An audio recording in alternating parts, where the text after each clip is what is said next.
क्या आपको पता है जो पूरा यूनिवर्स है, जैसे हम इंसानों में कॉन्शियसनेस है, कॉन्शियस का मतलब है अगर हमें चोट लगती है, हमें घाव होता है तो हमें दर्द फील होता है और हमें हर चीज़ का एहसास होता है कि गुस्सा करेंगे तो कैसा करेंगे या कुछ भी करेंगे तो इससे क्या इफेक्ट पड़ेगा, कैसे सोचेंगे। कॉन्शियसनेस मतलब होता है एक जीव हो या रोबोट हो उसमें होश होना कि हाँ मैं चल सकता हूँ फिर सकता हूँ। एक बॉडी हो जिस तरह से एक रोबोट में कॉन्शियसनेस आती है उसी तरह से साइंटिस्टों ने कोशिश तो की थी पूरी तरह से पता करने के लिए कि क्या है कि जो इंसान का माइंड है काम करता है, हाथों पे काम करता है, ये क्या चीज़ है। तो उन्हें लगा कि कुछ तो है, कोई प्रोग्रामिंग इस रोबोट में की जाती है चलने के लिए, खाने के लिए पूरी तरह से सेट किया जाता है। उस तरह क्या चीज़ है जो इंसान के अंदर है और पूरी बॉडी को कंट्रोल में करती है। उसके बारे में उनके पास कोई नहीं, जबकि हमारे वेदों में पहले से लिखा हुआ है। हिंदू वेदों में आपके कौन कौन से वेद हैं आप हमें कमेंट में बताइए, 4 वेद हैं या 5 वेद हैं ये आप हमें बताइए। और जो आप सोचते हो या समझते हो कि आत्मा के बिना ये बेकार है, जैसे अगर आप कोई घर हो, लाइक अगर आप उसमें कोई इंसान ही नहीं रहेगा तो वो घर खंडर हो जाएगा आने वाले टाइम में, क्योंकि बिना रेख रखाव के किसी चीज़ की कोई कीमत नहीं। उसी तरह से ये बॉडी भी ऐसी ही है। इस बॉडी के अंदर कहाँ पे आत्मा रहती है, कोई कहता आत्मा यहाँ पे रहती है, कोई कहता हमारे यहाँ पे रहती है। कॉन्शियसनेस आत्मा की वजह से होती है, लेकिन आज के टाइम रोबोट में कॉन्शियसनेस आती ही जा रही है, की जा रही है। क्या इसका इफेक्ट फ्यूचर पे क्या पड़ेगा ये तो कुछ कहा नहीं जा सकता।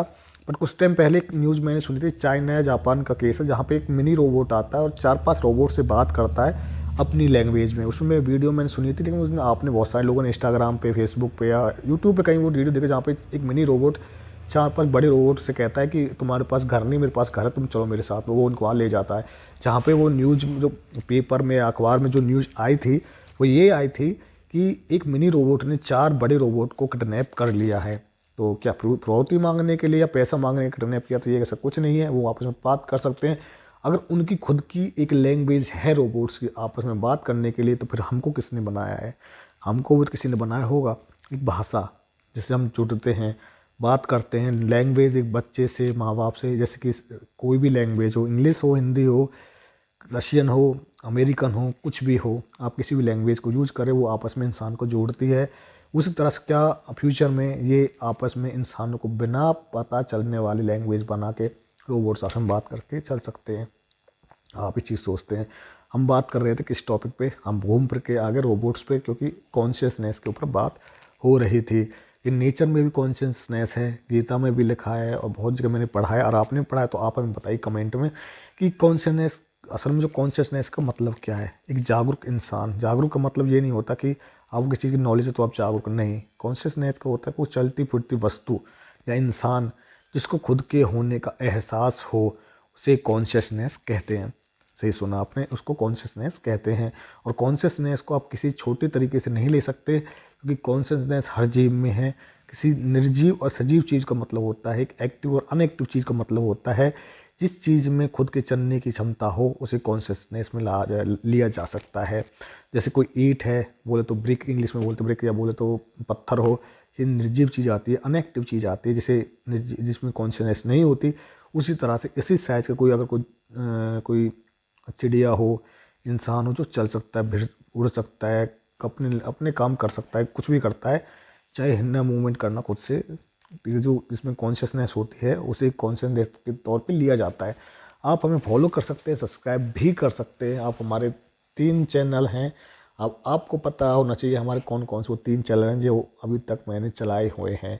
आप पूरी तरह से इस चीज़ की नॉलेज रखना चाहते हैं, अगर आप में कॉन्शियसनेस है और ये नेचर की कॉन्शियसनेस है, गीता में भी लिखा है कि जिस तरह से भगवान ने खुद कहा है कि पूरी प्रकृति के पास खुद की कॉन्शियसनेस है। अगर हमारी मृत्यु होती है तो हमारी कॉन्शियसनेस दूसरे शरीर में जाती है, हमें याद नहीं रहता। जिस तरह नए सॉफ्टवेयर अपडेट नहीं होते उसी तरह से डाल दी जाती है, बस मेमोरी नहीं होती, पर कॉन्शियसनेस होती है, चल फिर सकते, कर सकते हैं। वो कॉन्शियसनेस ही वन बॉडी से दूसरी बॉडी में कन्वर्ट होती जाती है। जैसे कि आप जानते हैं, जैसे कि एक मोबाइल का डाटा होता है, तो वो दूसरे मोबाइल, चाहे एक सैमसंग का मोबाइल का डाटा हो, जैसे आपके फ़ोटोज़ हो, वीडियोज़ हो, मेमोरीज हो, आप किसी भी दूसरे में उसको कन्वर्ट कर सकते हैं, डाल सकते हैं। लेकिन एक आत्मा को दूसरी बॉडी में कन्वर्ट करना अभी साइंटिस्टों के लिए पॉसिबल नहीं है। तो कॉन्शियसनेस को अभी कन्वर्ट नहीं किया गया है। अभी एक खबर और भी आई है कि एक अमेरिकन कंपनी है जो कि लोगों से उनकी बॉडियाँ ले रही है और कोशिश कर रही है कि एक वक्त ऐसा आएगा, उनसे कॉन्ट्रैक्ट करवा जिंदा इंसानों की आप अपनी बॉडी दीजिए, कि जब कभी हमारे पास कोई ऐसी साइंस हो जाएगी कि हम इंसान को जीवित कर पाएंगे, तब हम फिर से आपको जीवित करेंगे, आपको बॉडी पर आपकी बॉडी को रखा जाएगा एक्सपेरिमेंट करने के लिए, आपको होश दिलाने के लिए। तो पहली पॉइंट तो ये हो गया। दूसरी पॉइंट पे एक और कंपनी का नाम सामने आ रहा है, उसका नाम तो मुझे याद नहीं है, लेकिन हम आपको बताते हैं, सर्च कर सकते हैं यूट्यूब पे, कि ऐसी कंपनी है जो कह रही है आपके बच्चे अब लेबोरेटरी में तैयार किए जाएंगे, वो किस तरह से सोचे, वो सक्सेसफुल बनेंगे, किस तरह से उनका लुक हो। तो क्या फ्यूचर में लोग सलमान खान और शाहरुख खान की लुक तरह के बच्चे पैदा करना चाहेंगे, क्योंकि वो तो यही कह रहे हैं, हम जैसे आप अपने बच्चों को लुक करना चाहेंगे, सेम अपनी माँ पे गया हुआ है, बाप पे गया हुआ ऐसा लुक भी दे सकते हैं, जो कि जेनेटिक में कन्वर्ट करके किया जा सकता है। एक खबर और भी आई है, साइंटिस्टों ने माना है कि कुछ टाइम पहले कि उन्होंने एड्स, जो HIV पॉजिटिव है, या कैंसर के जो सेल्स है जिस वजह से वो बॉडी में कन्वर्ट होते हैं या बढ़ते हैं, उनको बॉडी से अलग बच्चे के जन्म से पहले ही उसको DNA से अलग किया जाता है, जिसके बाद ना तो कभी उन्हें HIV पॉजिटिव होंगे, ना ही कभी उनको कैंसर होगा। आप हमें लाइक कर सकते हैं, कमेंट भी कर सकते हैं, सब्सक्राइब भी कर सकते हैं, अगर आपको हमारी वीडियोस अच्छी लगती है।